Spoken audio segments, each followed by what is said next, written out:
began with a flicker, a static pulse, like an eyelid twitching through pixels, before the image stabilized.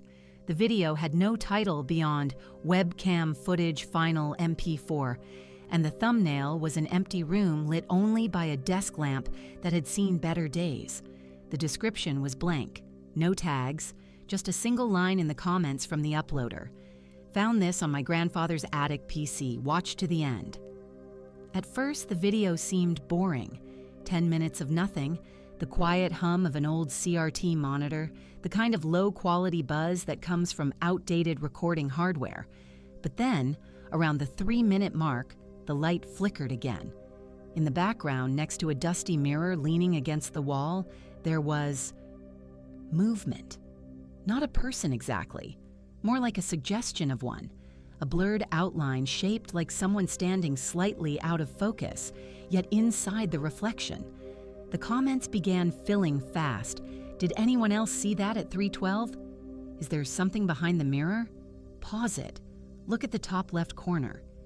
And then, people noticed something stranger.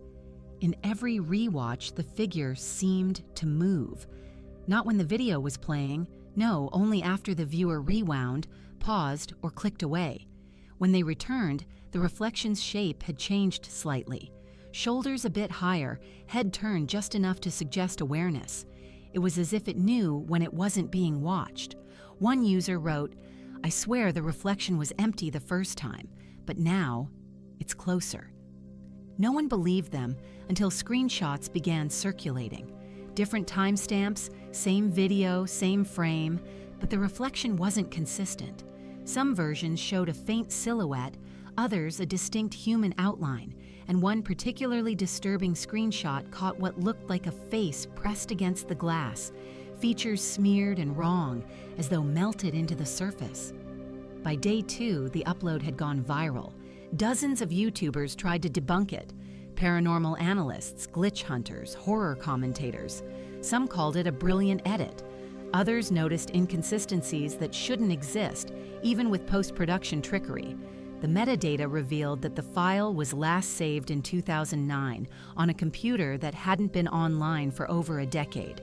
The uploader, an account named Attic Witness, never posted again. The only update appeared pinned in the comments, a day after the video hit 1 million views. It won't stop recording. Viewers began reporting something else, something personal, a faint static sound that lingered after closing the tab, a sense of being observed while scrolling through other videos. One user claimed that their webcam light turned on by itself, even though they were watching from their phone. Another posted a photo of their monitor showing a reflection that didn't match their room's layout. And still, the figure changed.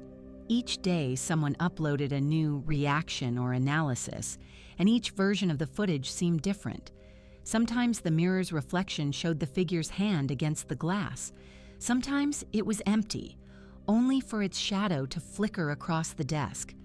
One person who slowed the footage frame by frame discovered something terrifying at the 10th minute mark, a brief frame where the camera seemed to tilt slightly, though the webcam was fixed. The reflection leaned forward, its face now clear enough to see the absence of eyes, only darkness seeping where sight should have been. Then came the disappearances. 3 popular creators who had covered the video vanished within the same week. Their channels remained, but their last uploads ended abruptly, frozen mid-sentence, their faces half-turned towards something behind them.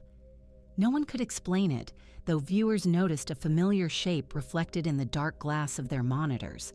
By the end of the month, webcam footage Final MP4 had been re-uploaded hundreds of times, but each mirror, each shadow, and each reflection carried a slightly different version of the figure, as if it were spreading, adapting, learning.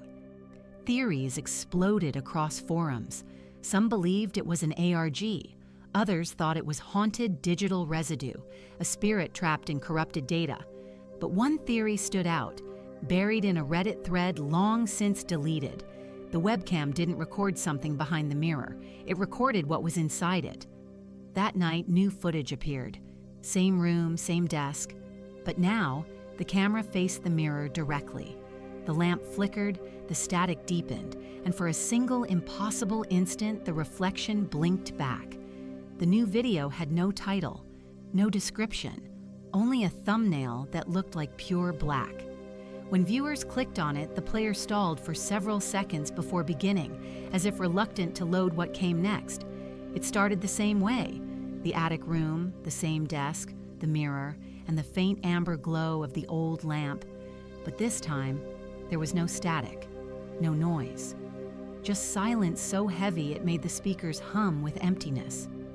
A few seconds passed, and the faint outline of a figure was visible. Not in the mirror now, but standing in front of it. The camera didn't move. The figure didn't move. Yet somehow, every viewer described the exact same sensation, that the reflection wasn't matching the person's stillness. On one side, the body stood perfectly still. In the mirror, the same shape tilted its head slightly, like a hunter testing whether its prey was breathing. Thousands watched in real time as the video streamed live. No one could determine who was hosting it. The uploader's channel had been deleted hours before, yet the feed continued, broadcasting from nowhere to everyone. A chat filled the screen, lines of text flashing too quickly to read. Some claimed they saw words form in the reflection. Others swore the figure was mouthing something soundless, syllables forming behind the glass. When the first viewer tried to record their screen, the feed froze for them, but continued for everyone else. Moments later, that user's account disappeared entirely. Then the camera zoomed, an impossible movement since the webcam was ancient and fixed. It drew closer to the mirror until the image filled the entire screen. Dust and age marred the glass, and within that grime, faint handprints appeared. They were small at first, childlike, but new ones began to overlay them, larger, stronger, each leaving streaks as if pressing harder and harder from the inside.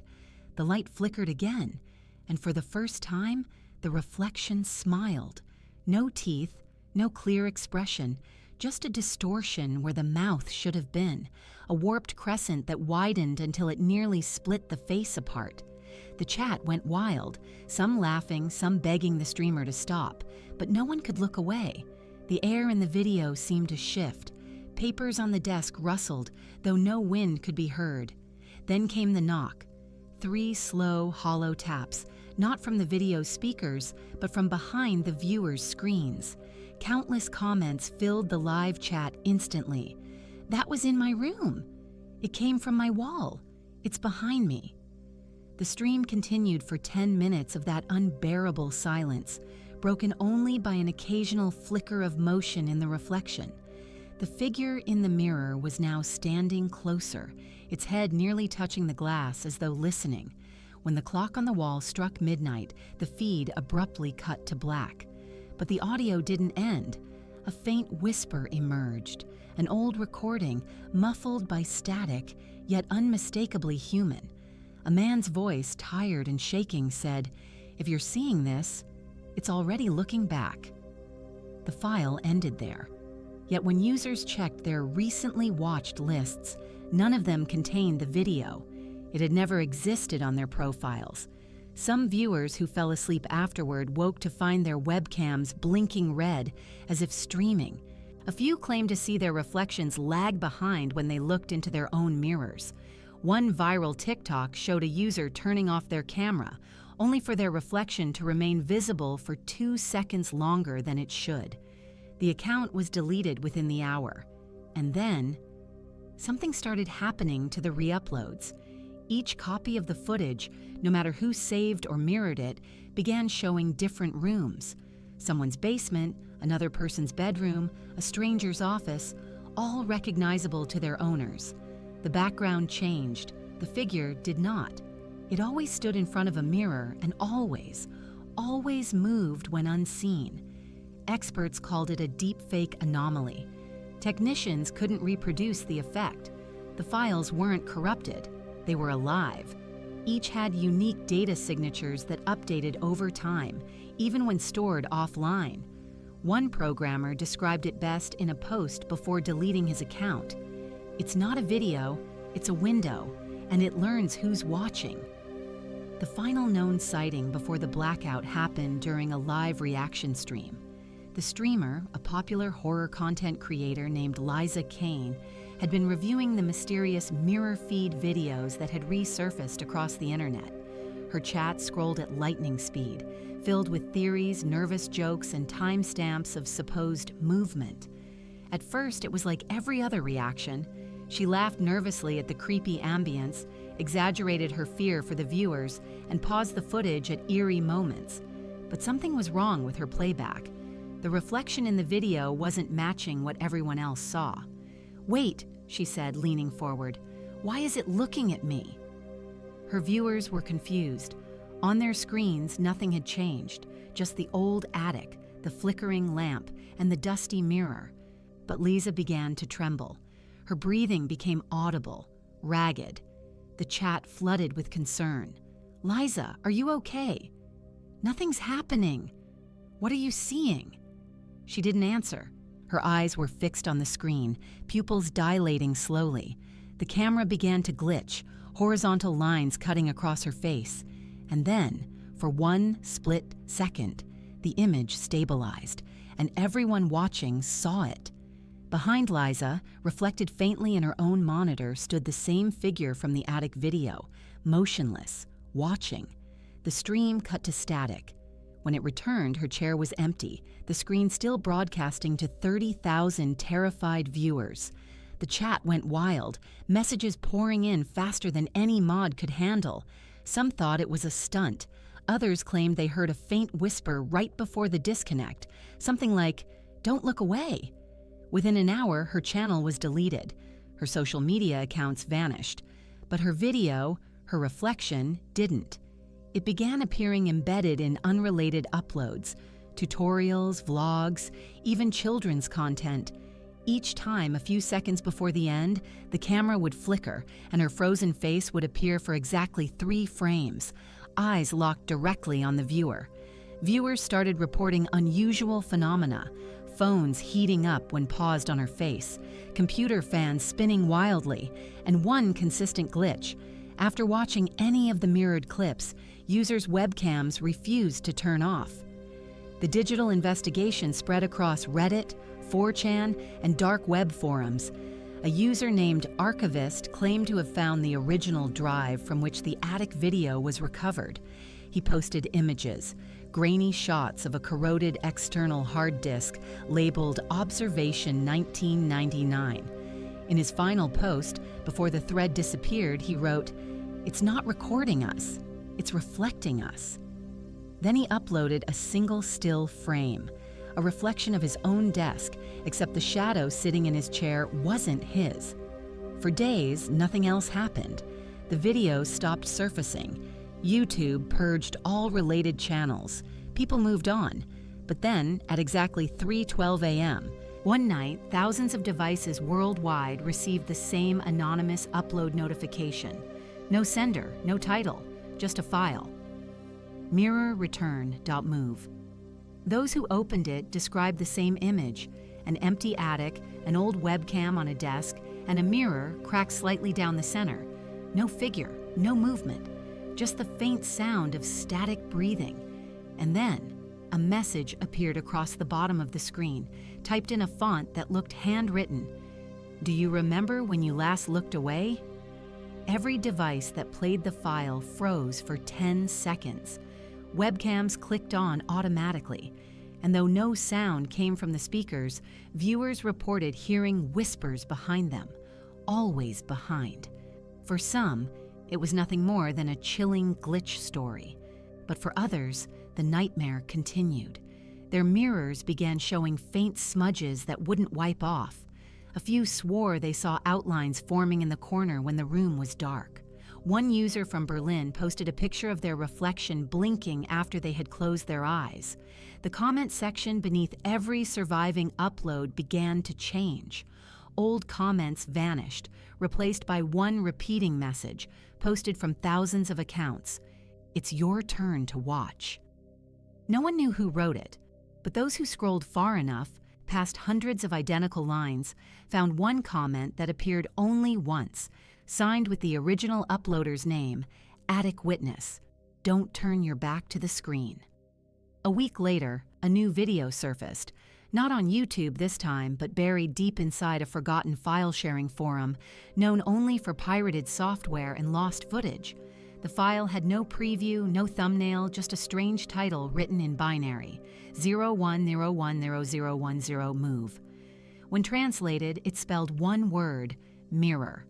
The users who downloaded it described the same haunting sequence. It began with darkness. Then a light flickered, weak and yellow like the glow of a failing bulb. Gradually, the familiar attic came into view again, though this time the desk was empty. The mirror stood alone, cracked and slightly tilted forward. The audio was different now. No static, no hum, just faint breathing, slow, steady, coming from behind the camera. Then, almost imperceptibly, the mirror began to move. Not the glass itself, but the image inside it. The reflection showed the attic from another angle, one that didn't exist in the real frame. Shadows crawled across the floor, gathering in corners, stretching unnaturally long. And then, for a brief moment, a shape passed behind the reflection, but not in the real room. The figure had returned. Every viewer described something unique. Some saw a man, others saw a child, a few saw themselves. But all agreed on one detail. The figure always turned its head toward the camera before the video ended. Experts tried analyzing the footage, but every copy degraded differently. The colors shifted, the sound warped, and sometimes the video seemed to update itself when viewed again, as though it was remembering, as though it was growing. A user named No Eyes posted the most disturbing find, a single frame hidden at the 606 mark. When brightened, it revealed the faint outline of a face pressed against glass, eyes blackened, mouth open wide in a silent scream. But the worst part wasn't the image itself, it was what lay reflected inside the pupils, a faint outline of a computer monitor and a person watching. Within 24 hours of posting the discovery, No Eyes deleted every trace of their online presence. By then, the mirror curse had become a global phenomenon. People began covering their mirrors at night. Tech channels warned viewers to disconnect webcams and avoid reflective surfaces during playback. But curiosity was stronger than fear. Each re-upload, each new reaction, seemed to pull more people in. Reports began to surface of devices activating by themselves. Security cameras recorded figures standing motionless in hallways. Phone screens lit up at 3:12 a.m., displaying a black reflection faintly illuminated by unseen light. And always, the same whisper was heard. Soft, patient, close, don't blink. It wasn't just videos anymore. The phenomenon spread through anything capable of reflection, windows, metal, even darkened water. Some believed it was a digital infection. Others said it was older, something that had always been there, waiting for technology to open the right kind of door. Then a final message appeared online. It wasn't a video this time, but a simple text post on a forgotten forum, attributed once again to Attic Witness. It read, "The first camera didn't record it. It invited it." Attached was a single image, the mirror, shattered now, lying in pieces across the attic floor. But in the reflection of those fragments, hundreds of faces stared back. Some were clear, others distorted. One of them, recognizably, was yours. People who looked too long at the image began reporting strange effects. Their screens flickered, their webcams turned on. One man from Tokyo claimed he saw his reflection smiling even after he turned off the lights. His post was deleted minutes later. By the time the forums shut down, no one knew where the original footage had come from. Some believed the attic never existed. Others said the house still stood, boarded up somewhere in rural Pennsylvania, the mirror buried under dust and cobwebs. But every few months, a new upload appears. Always the same title, the same pattern, the same impossible reflection. And each time, new viewers swear they see a face behind their own. Maybe it's just imagination. Maybe it's some clever digital trick. But tonight, When you glance at your dark screen, take a moment to notice. Does your reflection move exactly when you do? Because if it doesn't, it means it's still watching. The video stopped spreading, or so people thought. For months, silence blanketed the web. The mirror curse became nothing more than a digital ghost story told in online forums, whispered between horror enthusiasts and skeptics who dismissed it as an elaborate ARG. But then, one evening, a new thread appeared on an obscure image board. The user's name was Reflex0. The post was short, almost pleading. "It's back. It's using our reflections now." Attached was a low-resolution image. At first glance, it looked harmless, a reflection of a computer monitor in a window pane. But when enhanced, the outline of a face emerged in the darkness beyond the glass, blurred and unrecognizable. Its mouth hung open, forming what seemed to be words. But the pixels warped too heavily to read. Minutes later, replies flooded in. It moved. The reflection blinked. My webcam just turned on by itself. Then the thread vanished, completely erased. Those who had saved the image claimed something strange happened to their files. Every copy was slightly different. In some, the background shifted. In others, their own reflections were visible in the corners of the window. And in one particularly disturbing version, the figure in the glass had pressed its hand against the surface. On the inside, soon after, mirrors across the world began to crack, not shatter, just thin, deliberate fractures, appearing overnight, as if drawn by a careful hand. The breaks all curved in the same direction, forming an eye. Security footage captured something too, a still moment from a department store at 2:47 a.m. The lights were off, but the camera caught a faint silhouette standing before a mirror in the furniture section. No person was seen entering or leaving the store that night. Yet, when investigators reviewed the video, the reflection turned its head directly toward the lens. And then, at the same time, across multiple countries, smart devices began activating without command. Laptops, phones, TVs, all showing the same frozen image, the attic. But now the mirror was gone. Only the dusty imprint of where it had stood remained. A new whisper began circulating among those who remembered the old footage. They said the figure wasn't trapped anymore, that it had learned to move between reflections.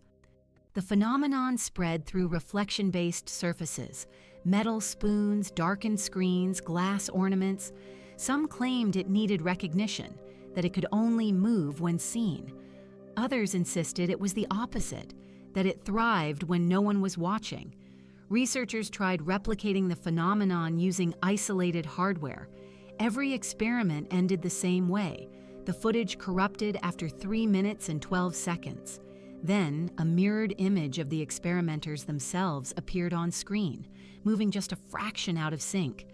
By the end of the year, people stopped uploading videos entirely. Too many strange things were happening, too many unexplained vanishings. Entire channels disappeared overnight, leaving behind black thumbnails and a faint whisper on loop. Keep watching. And then came the final appearance, a live stream, one no one admitted starting. It began without a title, without a channel, and yet millions saw it at once, across every platform, every screen, every reflection. It showed an empty room, not the attic this time, but somewhere modern, sterile. Fluorescent lights buzzed overhead, flickering every few seconds. In the center of the frame stood a mirror, tall, cracked, waiting. For 30 silent minutes, nothing moved. Then slowly, faint handprints began to appear from the inside. 1, 2, dozens. As if a crowd was pressing forward, desperate to be seen.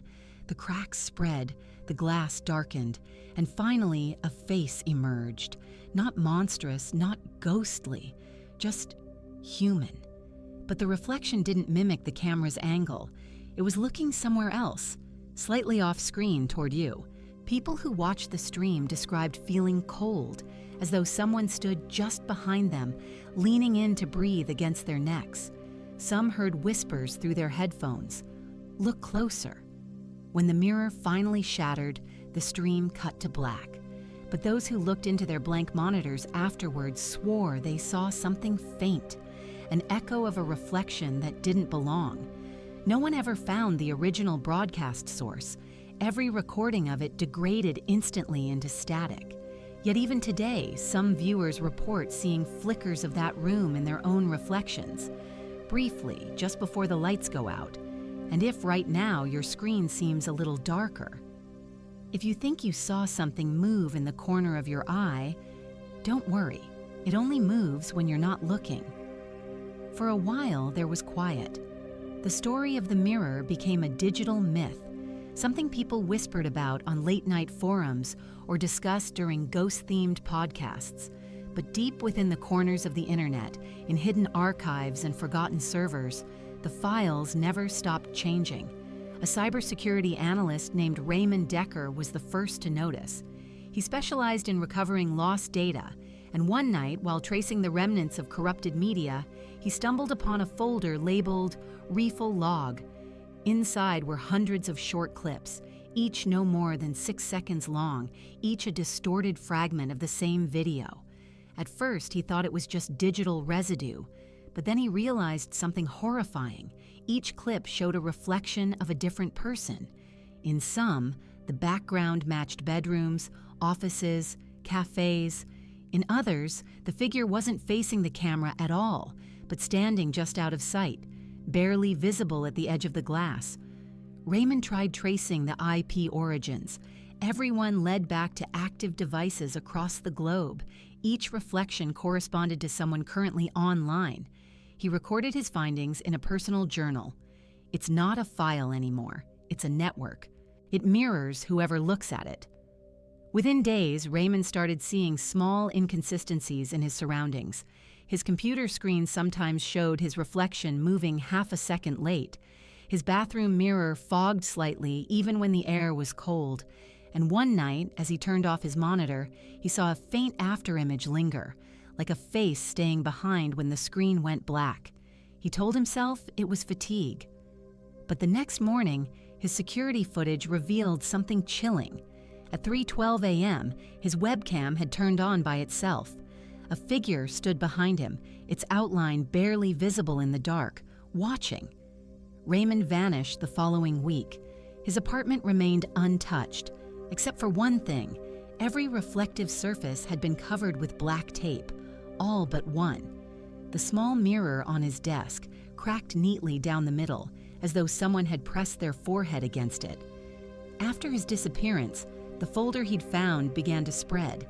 People claimed it arrived through shared links, disguised as regular media files.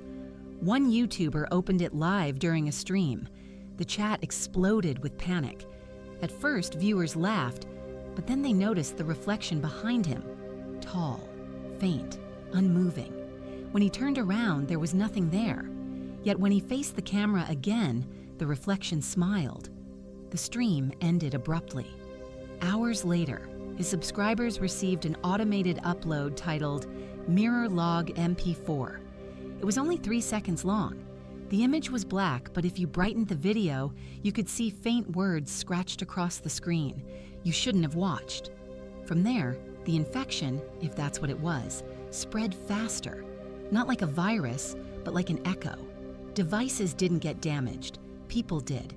Insomnia, paranoia, sudden fear of reflections, and always the same whisper before sleep. It's waiting to be seen. By now, the world had adapted to reflections everywhere. Screens, phones, digital billboards, VR lenses, all perfect windows for something that only moved when unseen. Experts tried explaining it away: pareidolia, mass hysteria, collective hallucination. But those who recorded the phenomenon noticed a pattern. Every clip ended at precisely 3 minutes and 12 seconds. Everyone included a faint outline behind the viewer. Then came the blackout. At exactly 3:12 a.m. UTC, thousands of webcams worldwide activated simultaneously. A surge of static filled the network, overloading systems. And for a moment, just one perfect moment, all the reflections aligned.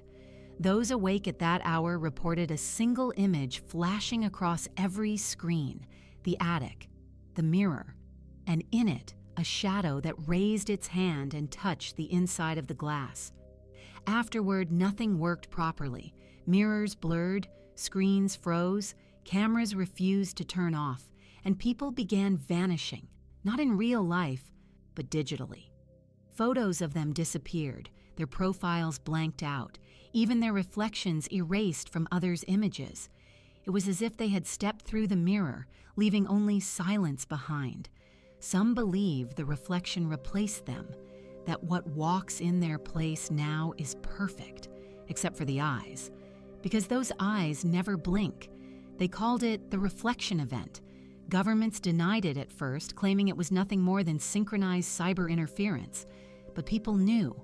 The world felt thinner afterward. Reflections stopped behaving as they should. Mirrors became unreliable. Some showed rooms as they were a few seconds earlier. Others revealed shadows that didn't exist in reality. The most unnerving thing was how consistent the timing became. Always 3 minutes and 12 seconds before the discrepancy appeared. People began covering mirrors again. Entire cities banned reflective advertisements and darkened windows at night. Phone manufacturers released emergency patches to disable front cameras. But still, people vanished. They didn't scream. They didn't run. They simply looked into something shiny, a mirror, a window, even a puddle, and froze. A faint static hum filled the air. Their eyes went glassy, and when they blinked again, they weren't quite the same. The change was subtle at first, a delay in their reactions. A smile held a little too long, shadows falling the wrong way. But soon their friends noticed something far worse. Those who had returned no longer cast reflections of their own. The media avoided the topic, though live broadcasts began glitching whenever cameras caught mirrors or polished surfaces.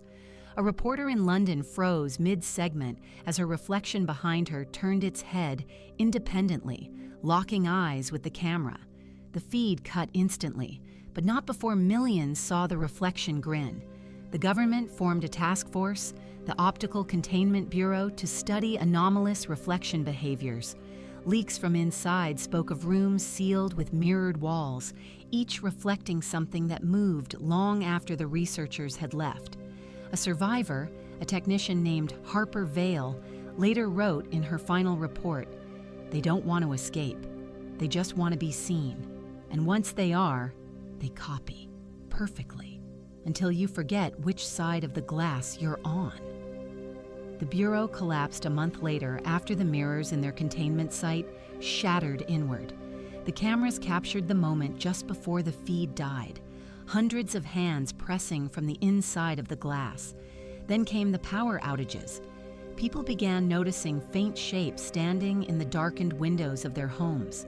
Some described them as reflections waiting for permission. Online communities revived the old file, webcam footage final MP4. They said watching it now caused screens to ripple, like water. A few brave users streamed it live. Every one of them disappeared by the 10th minute. A scientist from Oslo attempted to record his experiments. His last entry was found handwritten on a single sheet. "The reflection moves when you blink. When you look back, it's closer."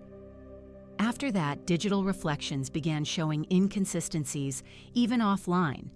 Phones powered off showed faces in their dead screens.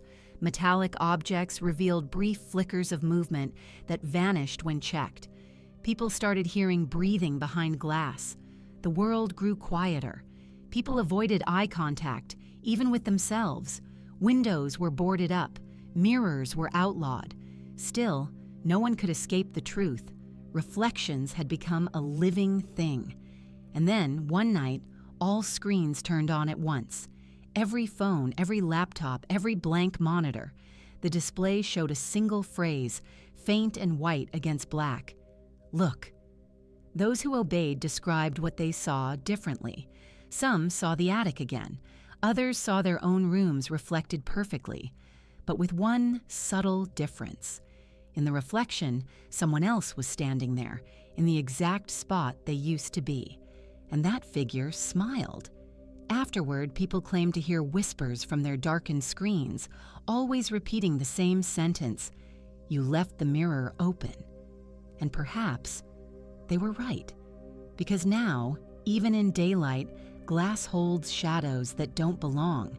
Reflections linger a moment too long, and sometimes when you walk past a window, your reflection doesn't follow immediately. It waits. It's patient. It already knows you'll look again. By the time people realized the truth, it was too late. Reflections weren't showing the past or echoes. They were replacements. The first confirmed cases were called mirror drifters. People who behaved normally until someone tried to record them. Cameras refused to capture their image. Their presence caused screens to flicker. In mirrored glass, they appeared as silhouettes without eyes. An investigation revealed something chilling. Every drifter had one thing in common. They had all watched the attic footage at least once. The footage was now illegal, its copies hunted and destroyed.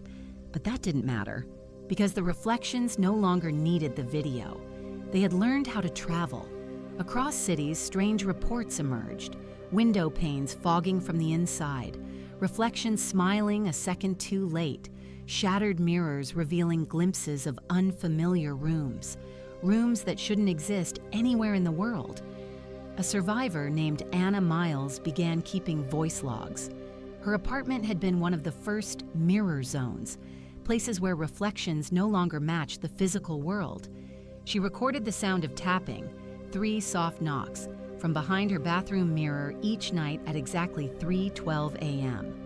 On her final log, her voice trembled. "It's not knocking anymore. It's whispering my name." The next day, her apartment was found empty. The mirror on her wall was cracked from the inside. No one knew how to contain it. Scientists theorized that reflections were an ancient frequency of light, a dimensional layer our technology accidentally woke up. Some believed they were never separate from us, that every reflection was an observer waiting for its turn to exist. And now, they were taking it.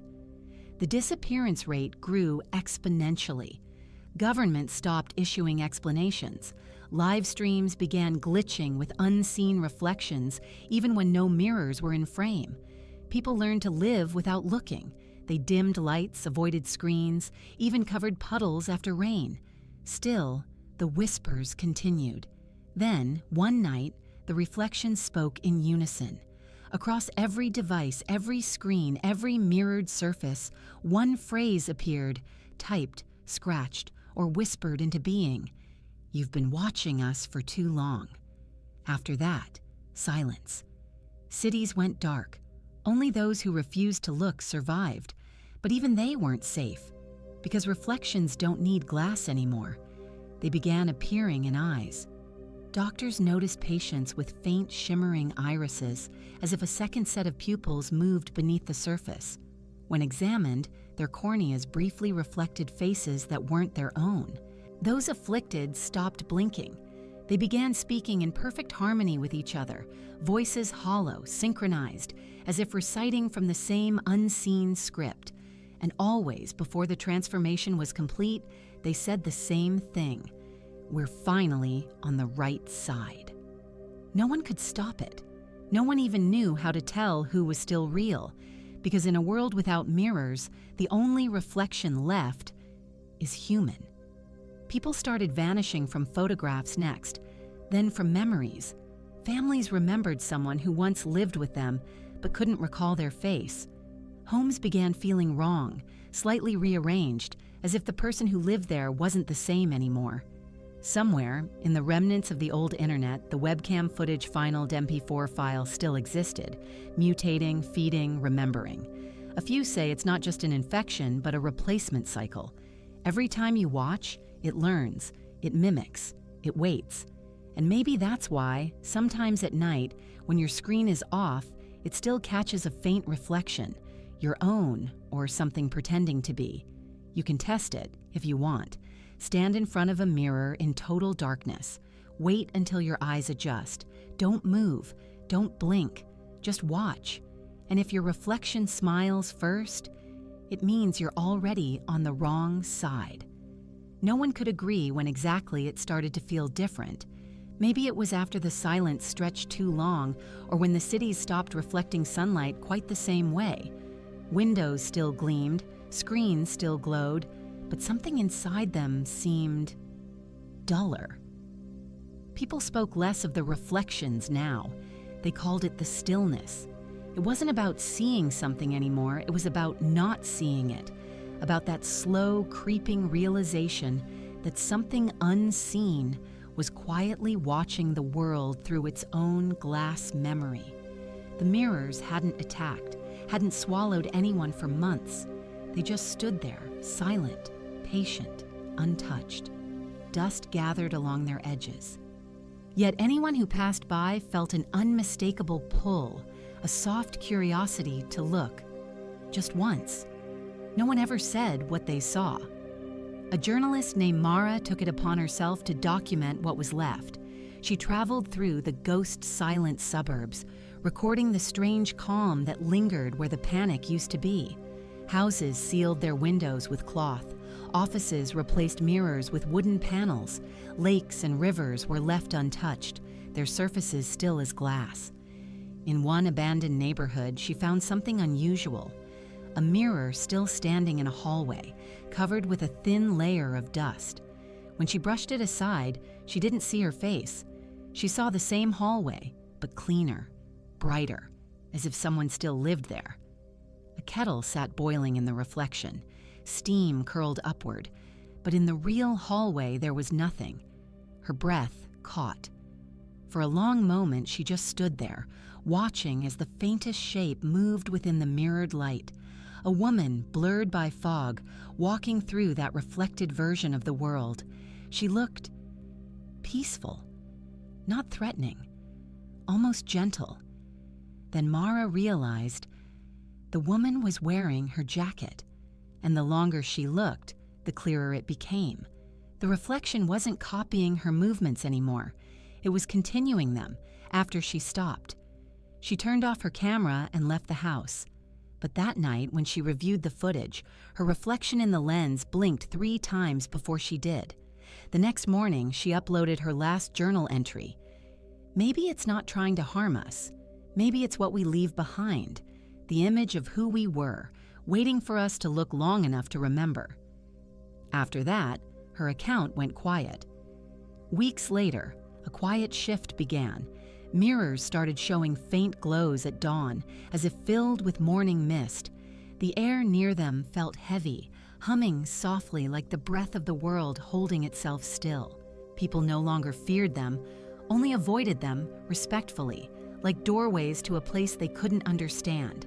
And sometimes, if you stood still enough, you could hear a whisper from the glass. Not a voice exactly, but the echo of your own thoughts returning to you.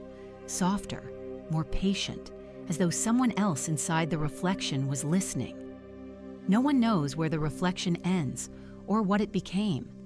Some say it's still there, behind the surface of things, quietly recording us, mirroring every change, every word, every silence. And maybe that's all it ever wanted, to remind us that in the stillness, we are never truly alone. Mara's footage was eventually found, buried deep within a forgotten data archive, labeled simply, Echo Study Do Not Restore. When technicians recovered the files, they discovered something unusual. Every clip began normally.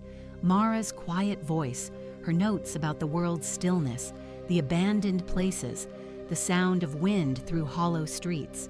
But each file ended the same way, with a faint whisper not matching her voice, repeating softly in the background, "We remember you." No one knew who or what was speaking. The scientists who analyzed the recordings claimed there was no human source for the sound. It existed between frequencies, almost like the air itself had tried to form words. As weeks passed, strange things began happening to those who listened to the recovered audio.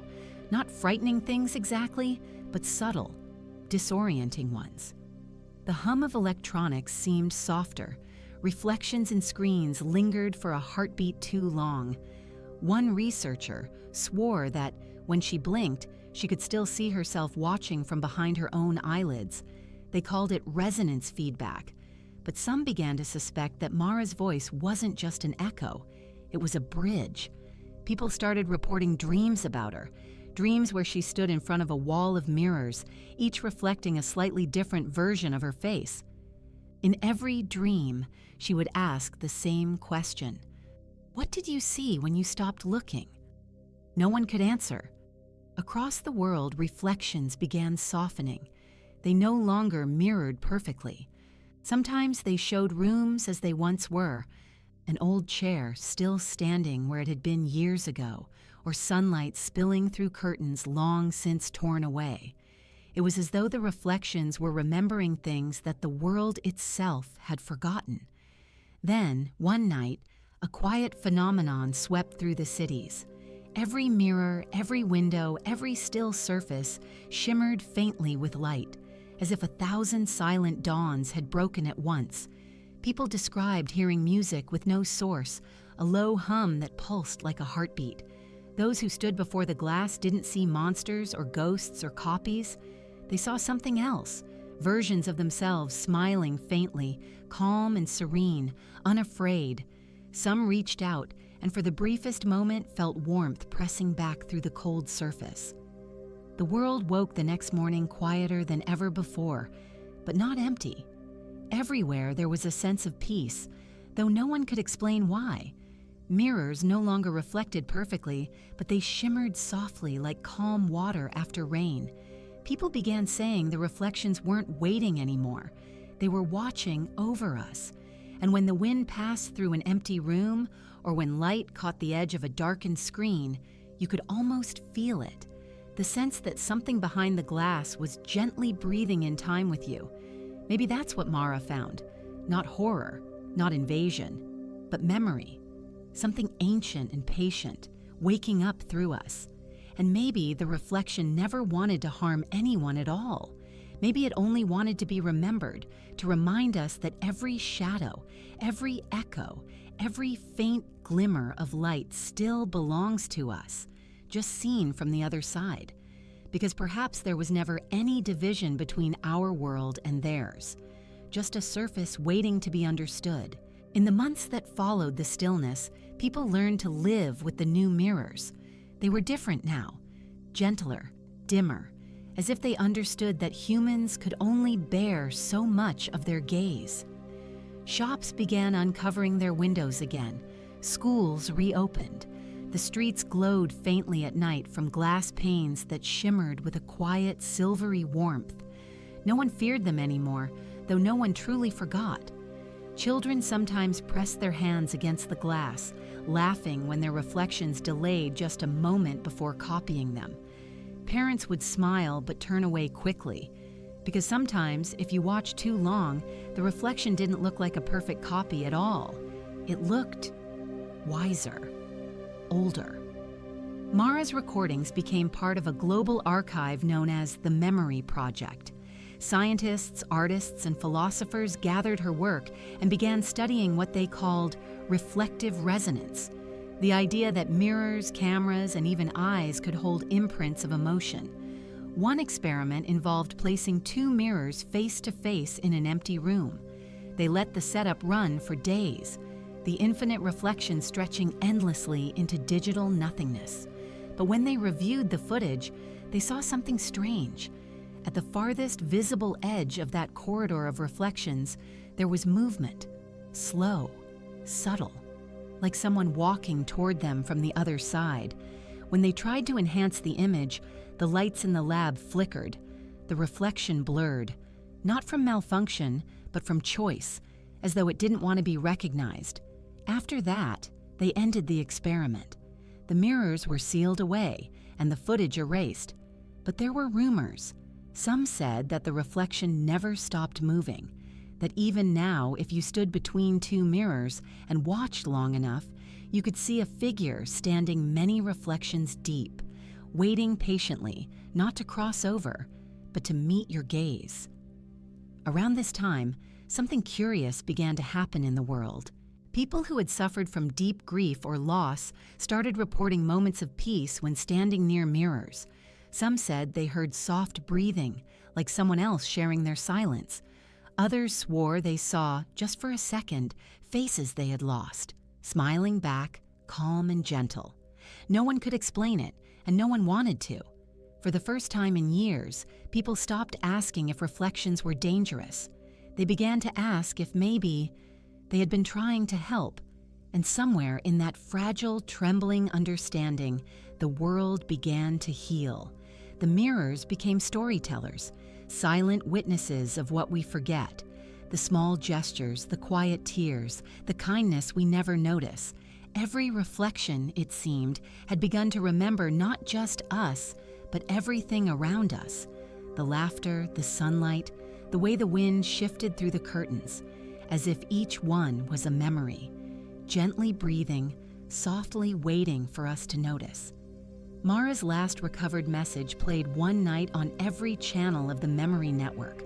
Her voice, calm and faint, spoke through static. The mirror doesn't trap you. It holds you until you're ready to see who you've become. Then silence. Somewhere, the reflection world stood still, watching hours through dim light. And maybe, just maybe, it smiled. As the years passed, people stopped calling them mirrors. The word had grown too small for what they had become. They were echoes now, windows through which the past breathed softly, reminding the living that time did not move in one direction only.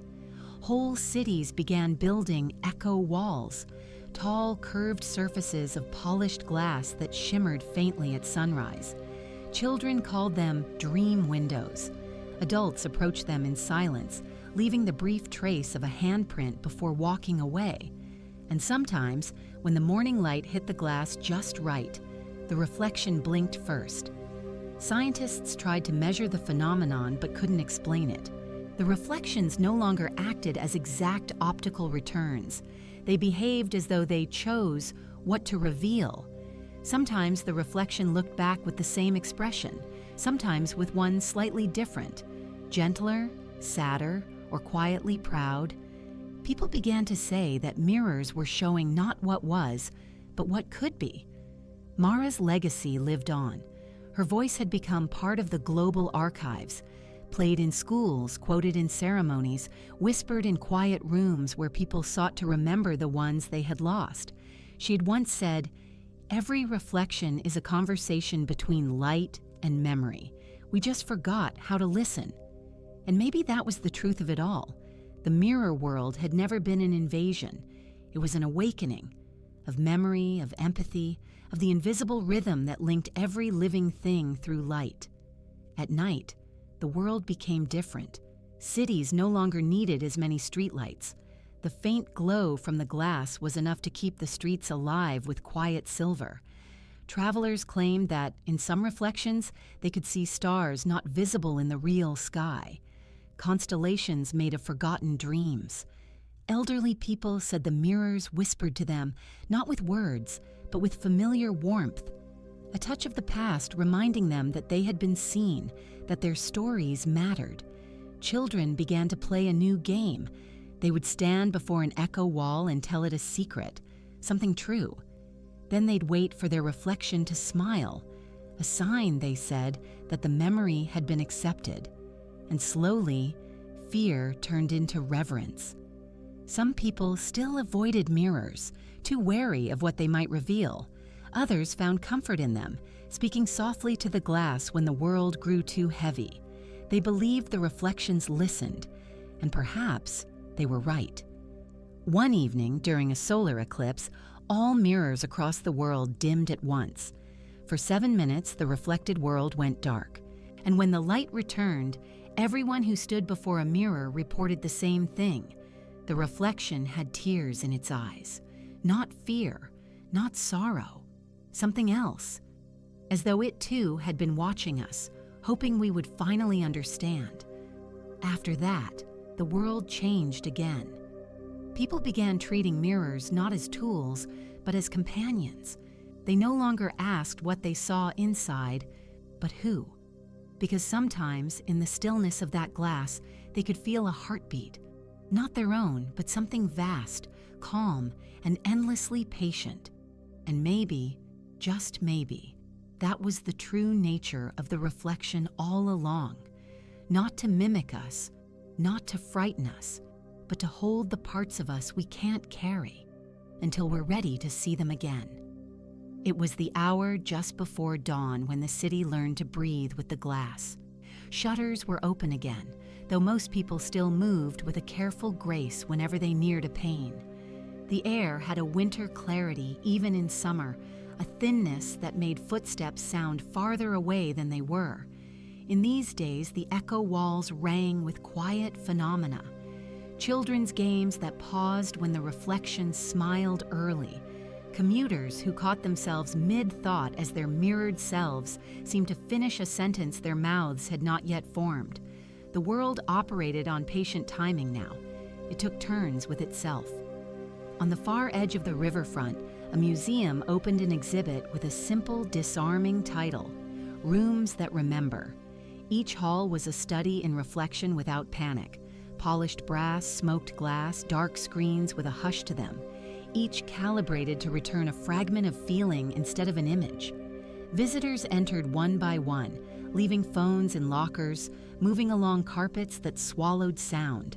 The rooms gave back what you brought in, not as an accusation, but as an invitation. Some people wept, others laughed. Many stood very still, as if listening to an old friend talk from the other side of a door.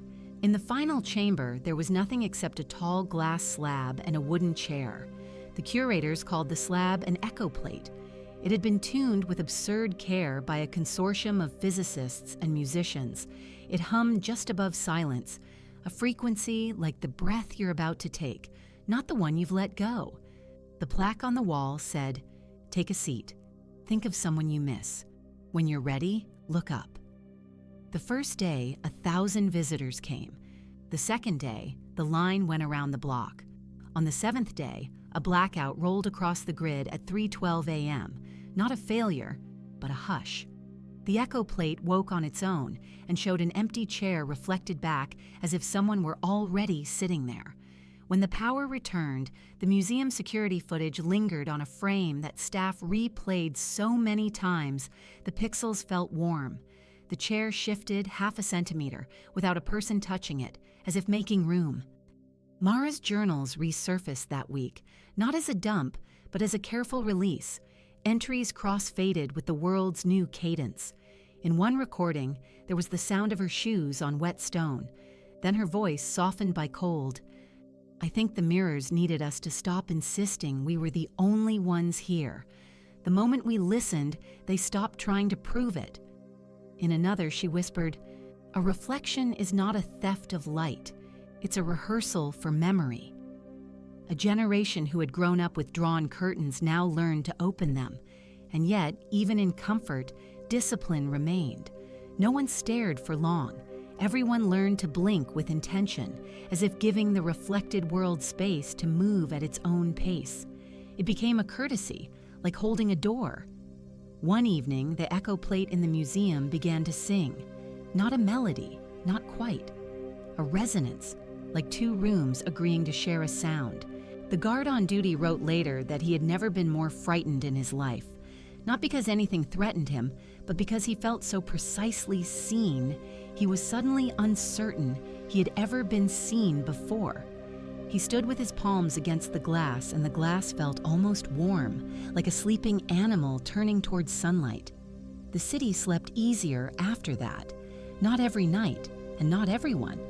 Some people found the new world intolerably gentle, as if menace had been replaced by responsibility, and responsibility can be heavier than fear. But most accepted the rhythm, morning haze in shop windows, afternoon smudges like fingerprints of the day, evening pains that held a mood the way a lake holds a sky. And then, without announcement, the river did something no one expected. Under a pale moon, the surface stilled into a sheet so calm it erased the stars. The water became a second city, patient and unlit. Those who walked the embankment said it was like passing a library after hours. Shelves of dark windows breathing out cool silence, every story intact, none available for checkout. It lasted 6 minutes. On minute 7, ripples began in the exact pattern of someone breathing.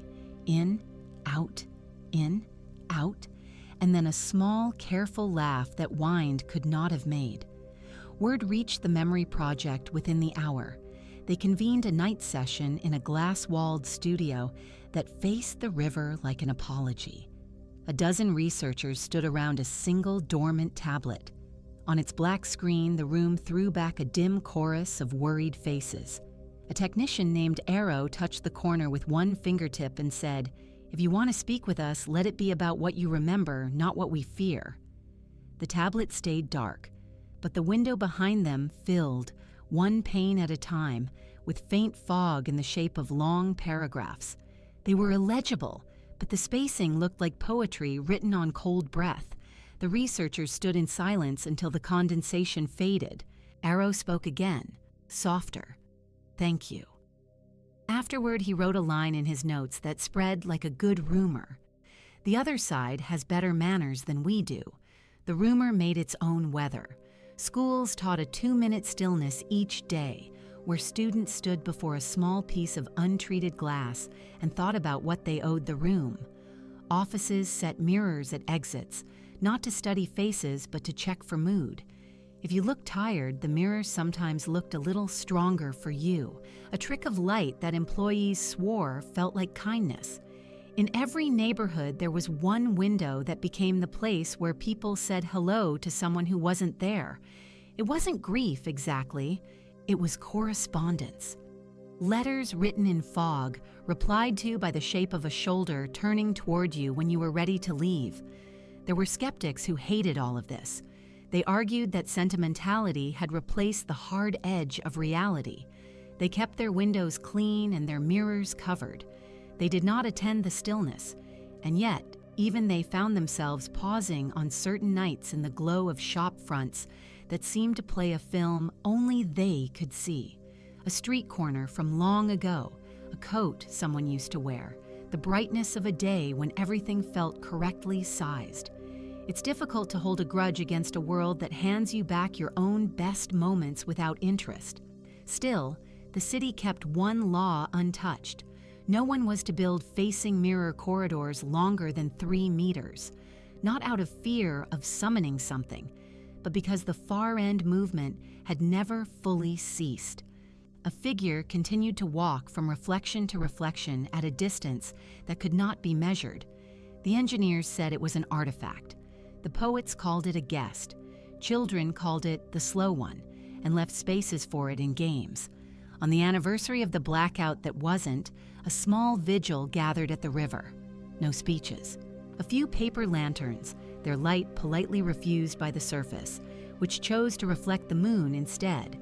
A woman placed a mirror flat on the pier and covered it with her scarf as if tucking someone in. When she lifted the scarf a minute later, the mirror did what any mirror must. It showed the sky. But in that sky were 2 moons, the one above and a twin slightly dimmer below, as if the reflected world had its own tides, its own nights to carry, its own stories to keep. The second moon blinked, not a trick of current or wind, a blink, not denial, not alarm, acknowledgement.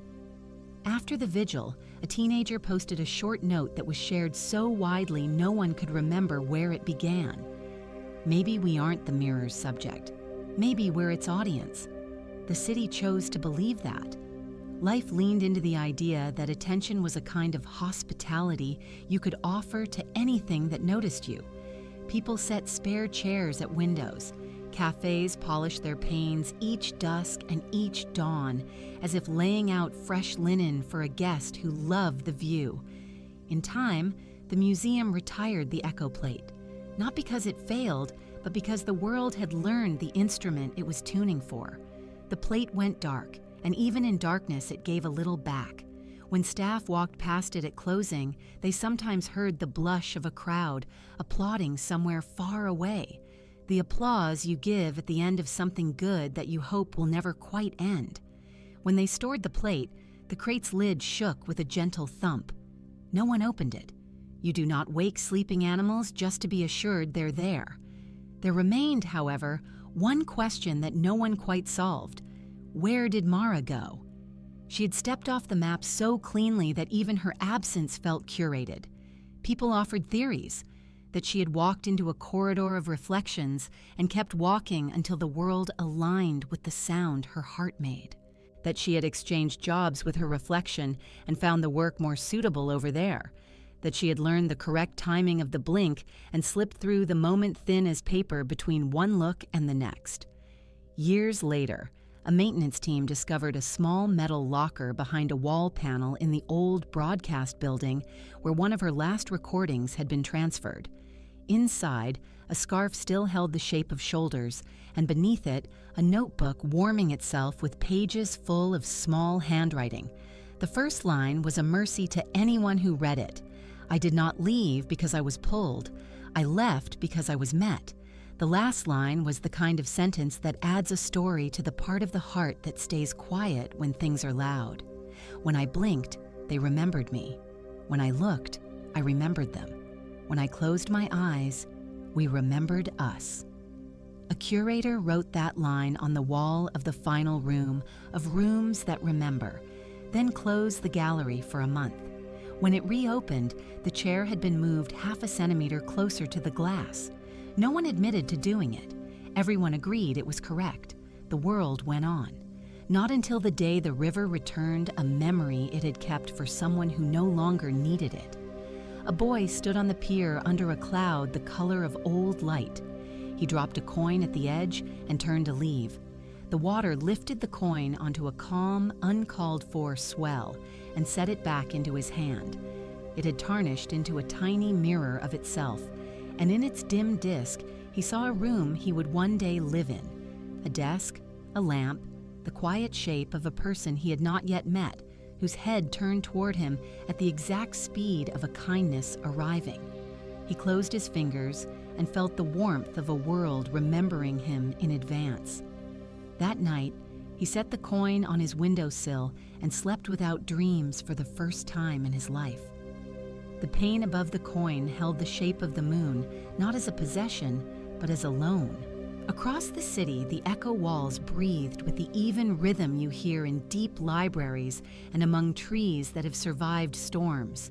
Somewhere, the crate with the echo plate made a soft, satisfied sound, like a coral reef breaking into sunrise.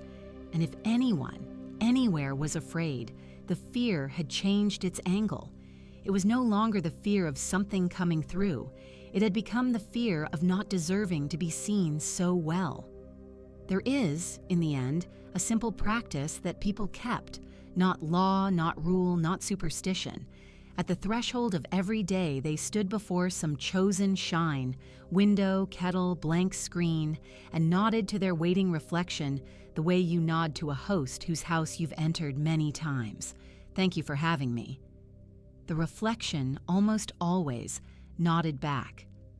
By the time the 10th year came, no one really remembered when mirrors had first changed. Children were born into a world where reflections breathed differently, where glass hummed faintly when you passed, and where silence felt alive. They didn't call them mirrors anymore. They were keepers. Every home had at least one, not hung for decoration, but placed somewhere quiet where sunlight could find it for a few minutes each day. People said the keepers needed that light, the same way we need breath. Some swore they could feel the glass exhale when dusk arrived. In this new rhythm of existence, people no longer feared being watched. The watchers, if they were still there, had become part of everything else. Reflections no longer copied movement, but completed it. Like musical notes echoing the end of a song, the world had softened. Machines learned to move slower. Technology adapted to light instead of electricity. Screens now glowed with reflections of their own, patient, half awake.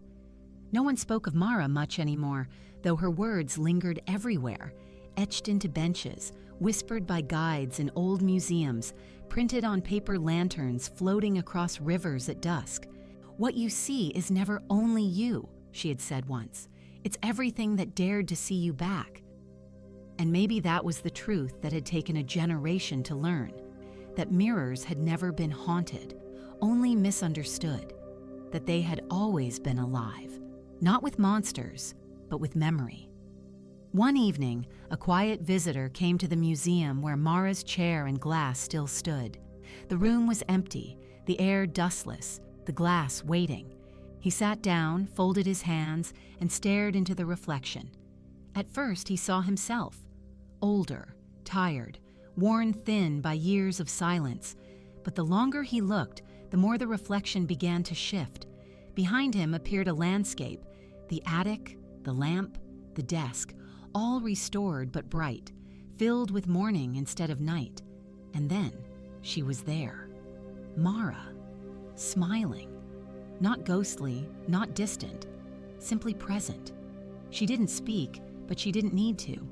Her reflection tilted its head, as though listening to a question he hadn't yet asked. Then she blinked once, slow, deliberate, and in that motion, the glass rippled like a calm sea. He felt warmth rise through his palms, the hum of the mirror settling into something steady and alive. The reflection leaned forward, and for the first time, he understood. There had never been two sides of the glass, only one, breathing both ways. When he left the room, the chair shifted again by 1/2 centimeter. The reflection behind the glass remained. Still him, still Mara, still everyone who had ever looked long enough to be remembered. That night, the city's windows glowed brighter than usual. The river reflected stars that hadn't been seen in centuries. And across the world, people woke with a shared dream, standing before a vast pane of glass that stretched to the horizon, the whole earth mirrored back, not upside down, but perfectly aligned. Somewhere beyond the reflection, a voice whispered one final truth. You've never looked into a mirror. You've always looked through one. The next morning, the keepers across the world shimmered once, and every reflection smiled, gently, knowingly, before returning to its quiet watch. From then on, the world lived without fear of being seen. The glass had become something sacred, not an image of the self, but a memory of all things seen and seeing. When people passed by, they nodded, the way you greet an old friend who remembers you even after you've changed. The keepers watched, silent and kind, and sometimes, when you stood still enough, you could swear you felt them breathe, a shared rhythm, a promise that nothing that has been seen is ever truly lost, because memory, like reflection, only waits for light to return. Now that the story is over, tell me, can you feel your reflection listening to you right now? Or maybe you've been listening to it for a long time.